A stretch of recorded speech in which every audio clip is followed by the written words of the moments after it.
the current outlook for young people, and to be honest, for a lot of people in this country, for the vast majority of people, is bleak. Rising bills, extortionate rent, inability to get on the property ladder, like you said, young people have throughout history always been told it's not practical, too idealistic, but like I just said, what we can see in front of us is like not really a future that we want, and we're going to do everything we can to change that. Debt relief are clear pillars of climate justice. The reason why countries, particularly in the global south, are in debt is a legacy of colonialism, of which the UK played a huge role in. At the moment, some of the lowest income countries pay up to twice as much in debt repayments than they do in tackling the climate crisis. The climate crisis displaces people.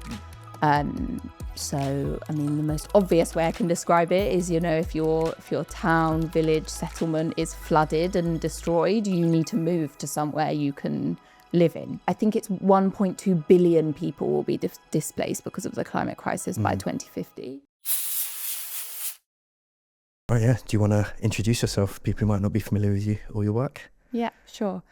So I'm Mel. I'm part of a youth movement called GNDRising, where young people all over the UK are coming together to fight for a Green New Deal. So that's a bold plan to tackle the climate crisis and reduce inequality, a state-led intervention, a whole kind of suite of policies that reprogram the economy to tackle the climate crisis and reduce inequality. Sort of first things first, I think it would probably be best to kick things off with a bit more of an extensive overview of what Green New Deal is and maybe some of your key concerns. I think you have sort of 5 policies that you're sort of pursuing. So yeah, could you elaborate on that a little bit, please? Sure. So the Green New Deal is, I can go into the policy details and I'll talk through those 5 pillars. But broadly what the Green New Deal is, a world in which we all don't just survive, we thrive. We've got clean air to breathe, warm homes. We're looking forward to the future. We're tackling the climate crisis. We all have good green jobs, decent living conditions. That's the kind of world that we're trying to build. And we've outlined that with 5 pillars of action that need to be taken. So the first is to decarbonise, so end our reliance on fossil fuels and move to an economy that's based on 100% clean energy. The second is to transform the economy, so move the financial system in this country so that it works for and is accountable to people, the planet, communities, ecosystems, not corporations and the super rich. The third is to promote global justice. So the UK doing its fair share and more really to tackle climate change globally, particularly in the global south. Global south, yeah. The fourth is jobs and a just transition. So obviously to decarbonise and end our reliance on fossil fuels, we need to move the workforce that are currently in high carbon sectors, retrain, reskill them and move them in a just way through to a green economy. And the final one is about protecting and restoring nature. So we can see the natural world around us is being depleted. The UK's nature is in crisis, basically. And so we need to restore that. We need to look at kind of making sure that we all have access to green space, to clean air, and make sure that's accessible to everyone. Well, first and foremost, I do want to say it's great to talk to, someone from a campaign that's sort of looking out for younger people, because, I feel the prospects are not what they used to be, let's say 20 or 30 years ago, today for younger people. Difficult to get onto the property ladder, job market being strangled. Just there's so many things are not going well for young people. So that's great. It's awesome to know that there are people like you out there. Secondly, one of the things I find really interesting about Green New Deal Rising is, so you have all of these issues like, let's say, the climate crisis, and then, economic issues, the migrant crisis, all of these things. And you're finding a way to sort of look at these things together instead of, because very often I think in mainstream media, these things are sort of examined in isolation.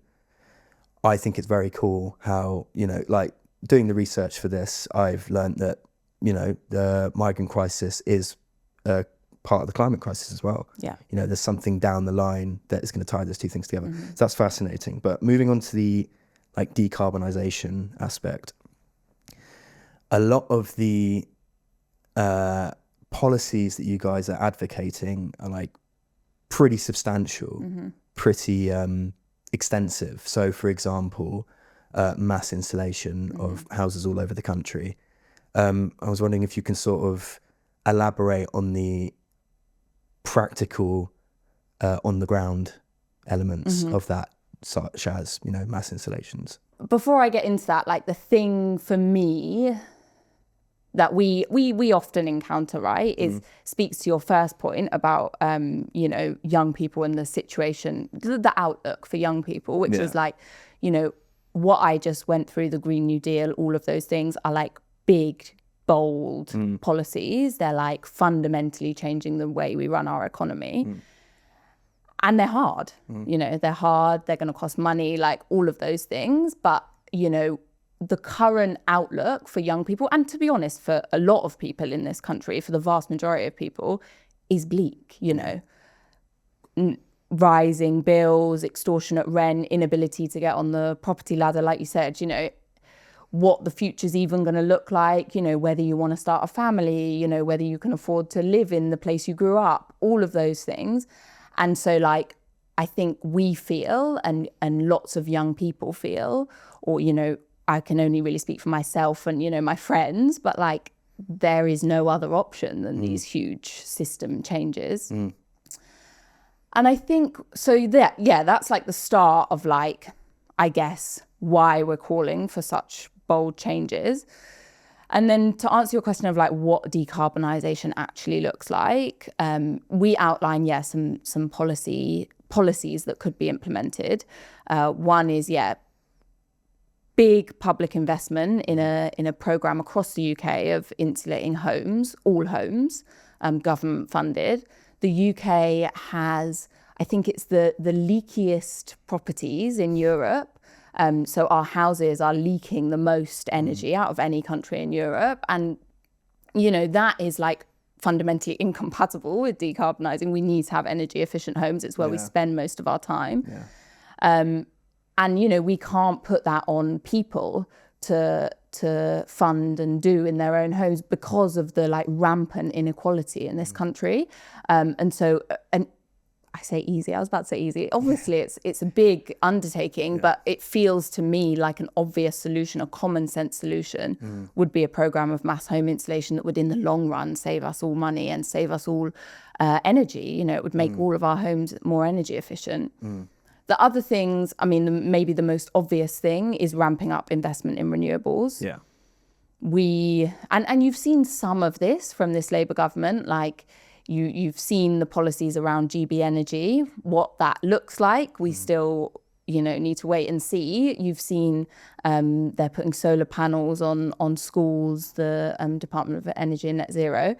And so you're seeing like the very start of some of this. But it needs to be bigger. We need a huge investment in renewable energy and in vehicles that allow us to then use that renewable energy instead of fossil fuels. And those are the kind of things that would allow us to decarbonise. The other thing to mention, I suppose, that we talk about a lot is public ownership of public utilities. So, a publicly owned transport network would allow us to build trains, buses, public transport that runs on time, is reliable, goes to where you need to go, and allows people to travel in a way that is more energy efficient, also that's affordable. One of the biggest barriers to us using public transport at the moment is that it costs so much.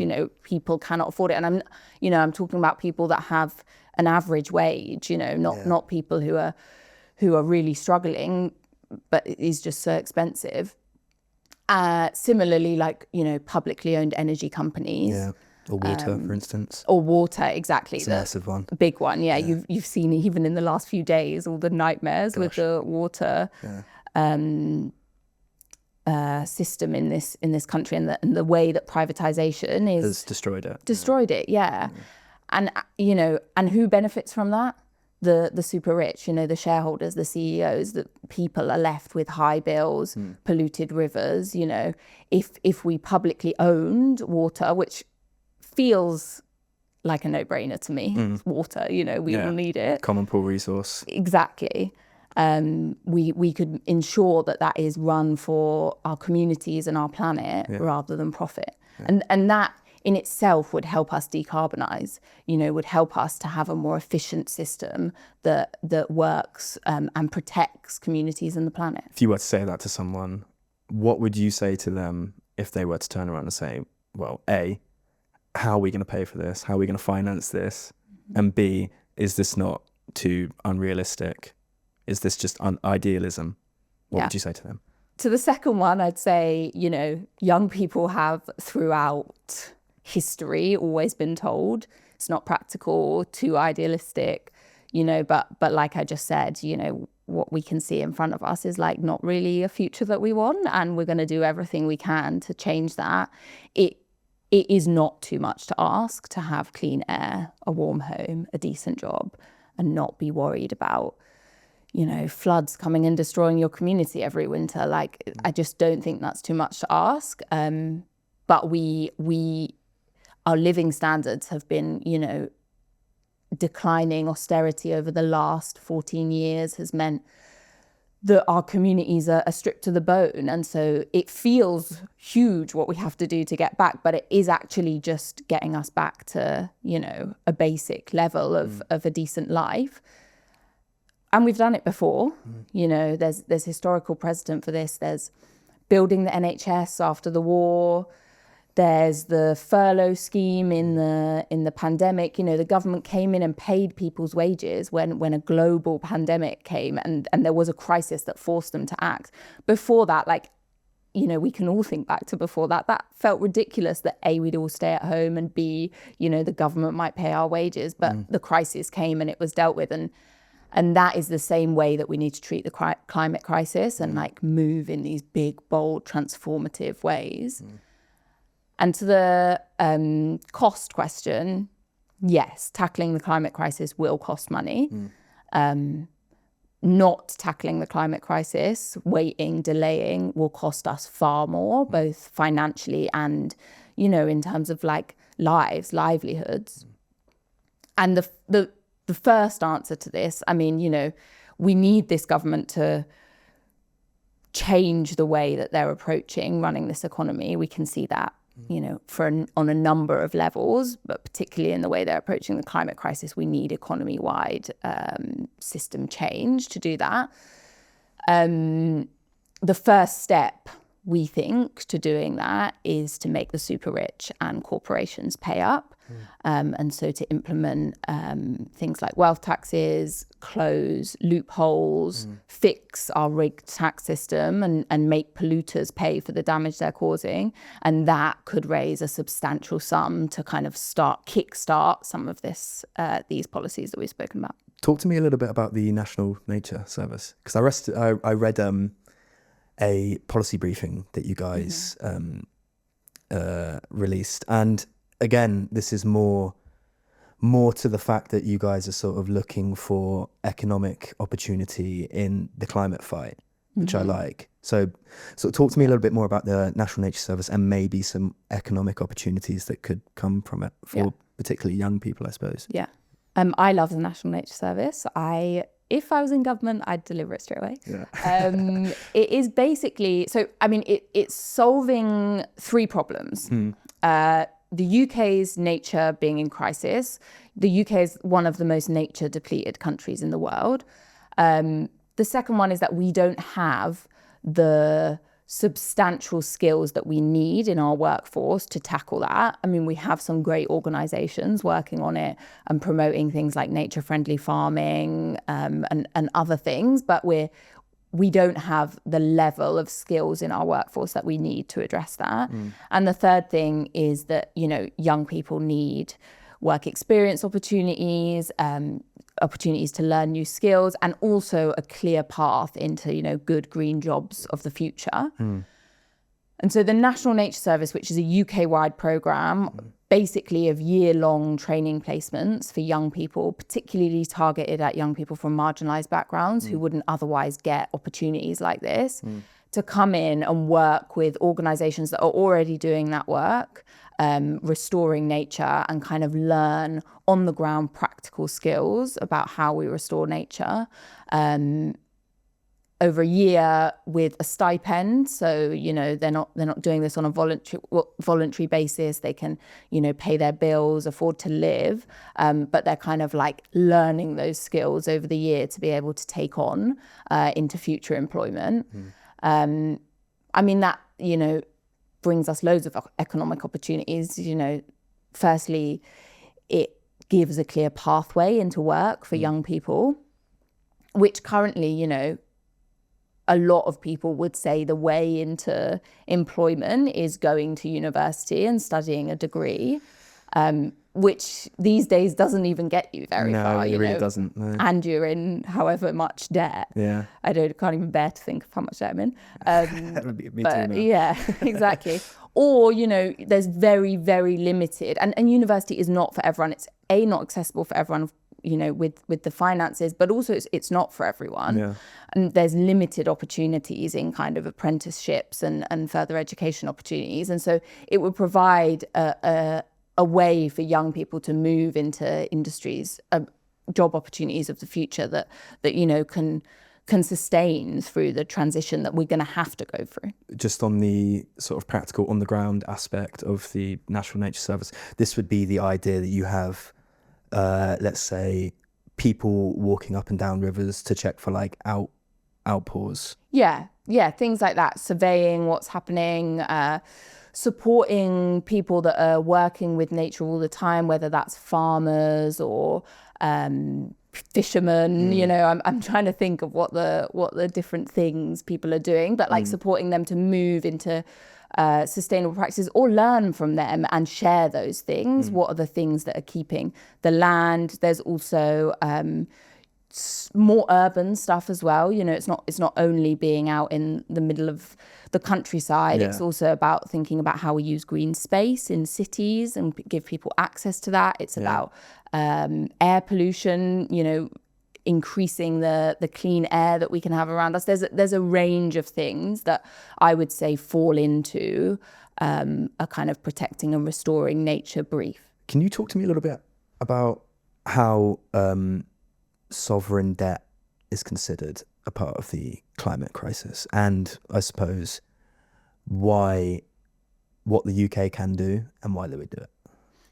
We actually have a really interesting briefing on this that we wrote in, not on a range of things, including sovereign debt and the way that the actions the government should take. I think I've read this one. Yeah, it's called an Internationalist Green New Deal. And we developed that actually in the run-up to the 2024 election as part of our Labour Be Bold campaign, which was pushing the then Labour Party in opposition to be really bold in their manifesto commitments. We all know how that turned out.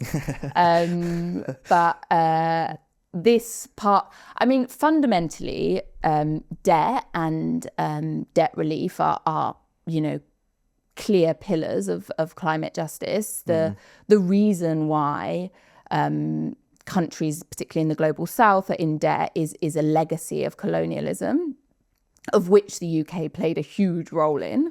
Some would say we did it best. Yes. And so the UK clearly has a role in supporting countries in the global south to develop, to meet the crises that they're facing. At the moment, some of the lowest income countries pay up to twice as much in debt repayments than they do in tackling the climate crisis. And, we have to remember, these are the countries that are least responsible for causing the climate crisis, and B, most of the time the country's on the front line. I was going to say, it. probably the countries that are being most affected, Yeah. or look to be the most affected in the coming years. You know, most need things like flood defences,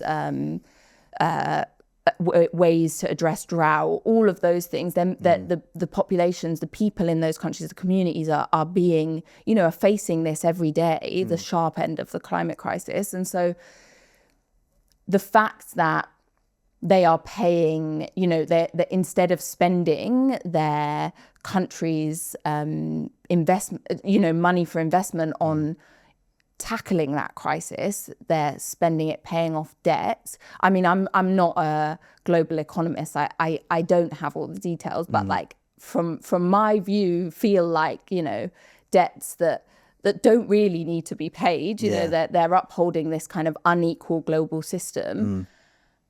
It just feels like common sense to me that the UK should kind of look at debt relief as a way, if they want to be a climate leader. Like, you know, we've seen our government stand on the stage at COPs, at climate change conferences across the world, talking about being a global leader.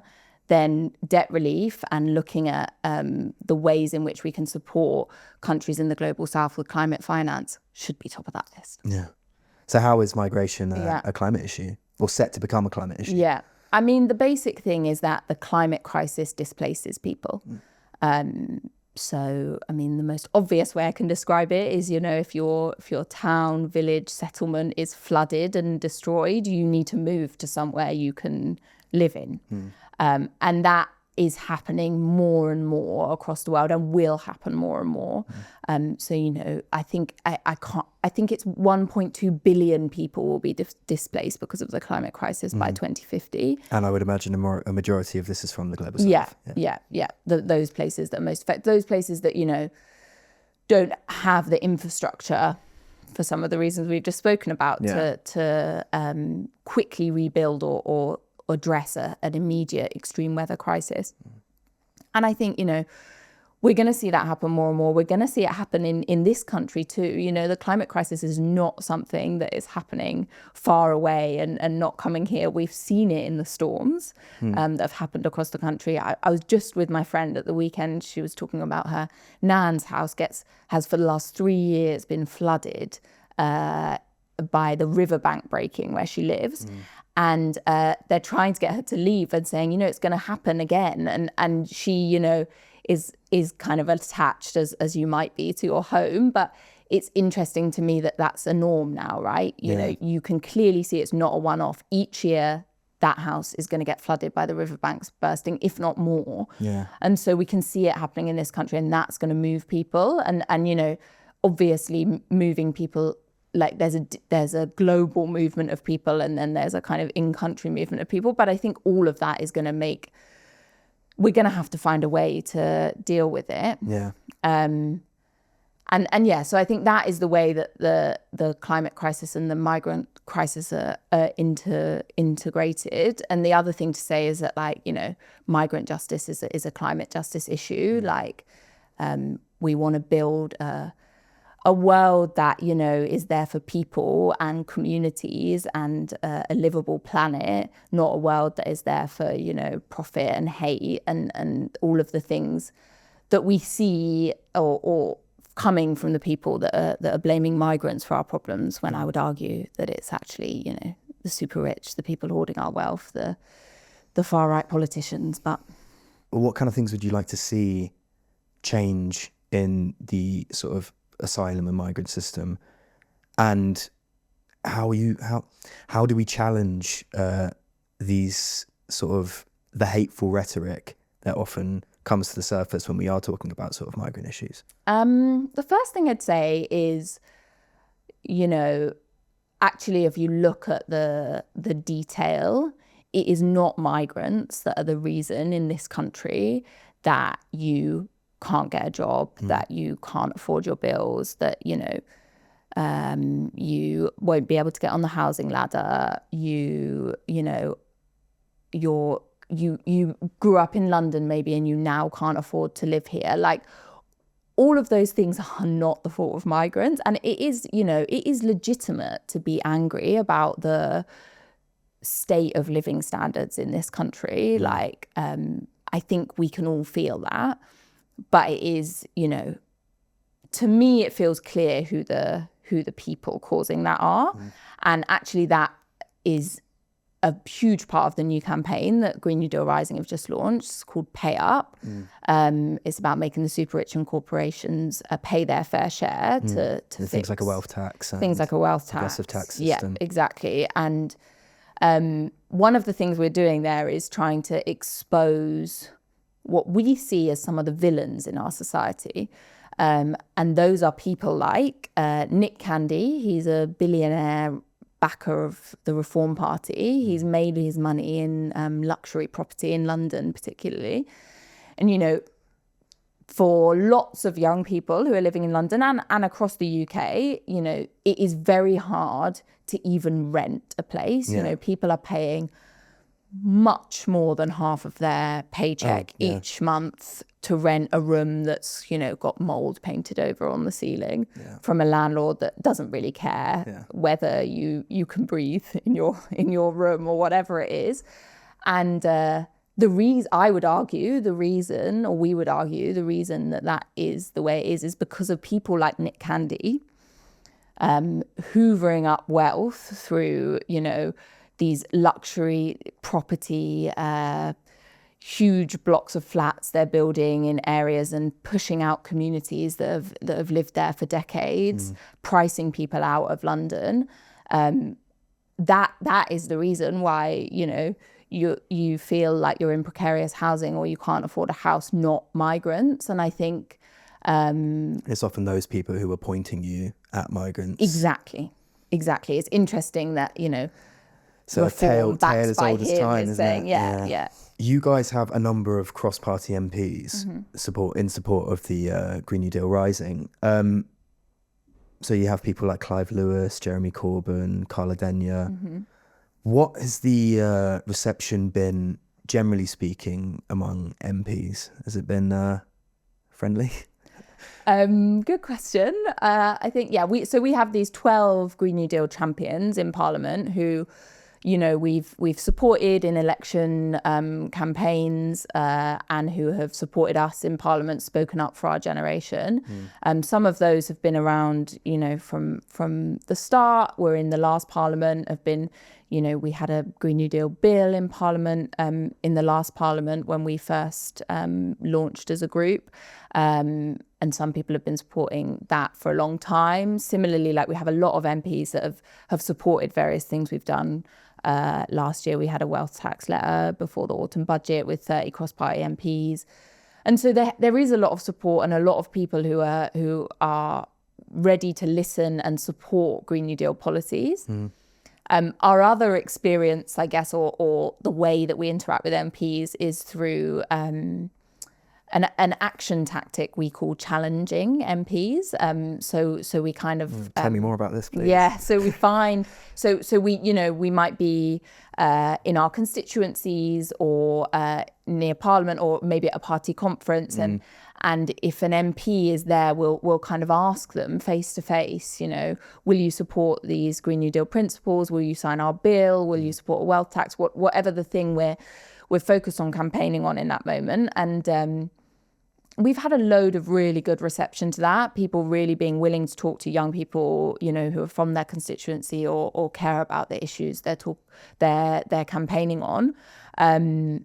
We've also had lots of, high-profile politicians ignoring young people who are asking them questions, trying to, hold them accountable. These are public figures.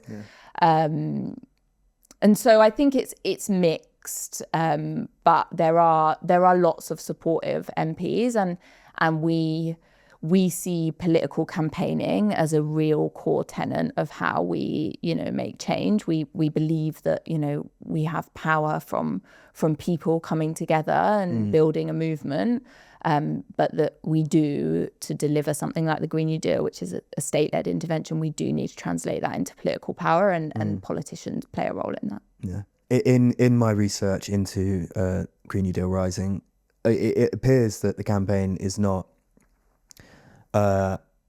it historically respects the legacy of the Labour Party, whether it be, you know, sort of establishing the NHS, making moves towards more equal pay, whatever it may be. How has that changed with this current government? I assume it has changed. It appears that I think everyone wants Keir Starmer, Rachel Reeves, and the front bench to be more bold. Is that the core problem?